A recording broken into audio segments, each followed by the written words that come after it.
Arrest car నిజంగా వాడిని అయితే ఉరి తీయాలన్నమాట. వాడు ఎప్పుడు కూడా హిందూ దేవుల్ని కించపరచడం, హిందువులు తక్కువ చేసి మాట్లాడడం, చంద్రబాబు నాయుడు గారిని రెచ్చగొట్టడం, లోకేష్ గారిని రెచ్చగొట్టడం, పవన్ కళ్యాణ్ గారిని రెచ్చగొట్టడం, వాడికి అదే పనిలా ఉంది.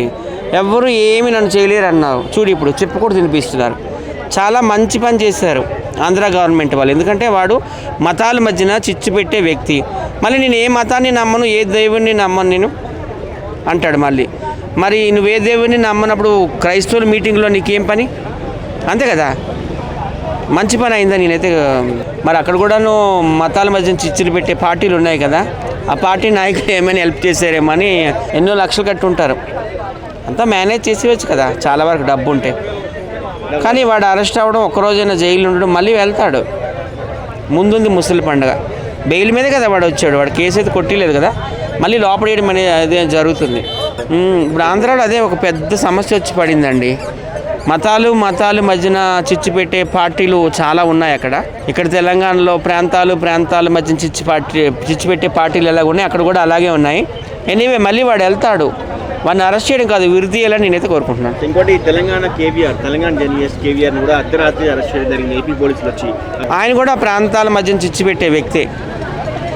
చంద్రబాబు నాయుడు గవర్నమెంట్ని, కూటమి గవర్నమెంట్ని నిత్యం బూతులతో తిట్టాడు. మొన్నే అరెస్ట్ చేయాల్సింది, జస్ట్ మిస్ అయిపోయాడు. ఇప్పుడైతే మాత్రం బాగానే కాలర్ పట్టుకొని లాక్కెళ్ళారు. అక్కడ గట్టిగానే వేస్తున్నారు, చెప్పకూడదు తినిపిస్తున్నారు. ఒకసారి ఆయన వీడియోలు చూడండి, ఆయన వీడియోలు ఒకసారి చూడమనండి. ఆయన యూట్యూబ్ ఛానల్లో ఏ రకంగా దూషించాడో, ఆంధ్ర వాళ్ళని కావచ్చు, చంద్రబాబు నాయుడు గారిని కావచ్చు, పవన్ కళ్యాణ్ గారిని కావచ్చు, ప్రాంతాల మధ్యన ఏ విధంగా చిచ్చు పెట్టాలని చూశాడో కరెక్ట్ పనే చేశారు.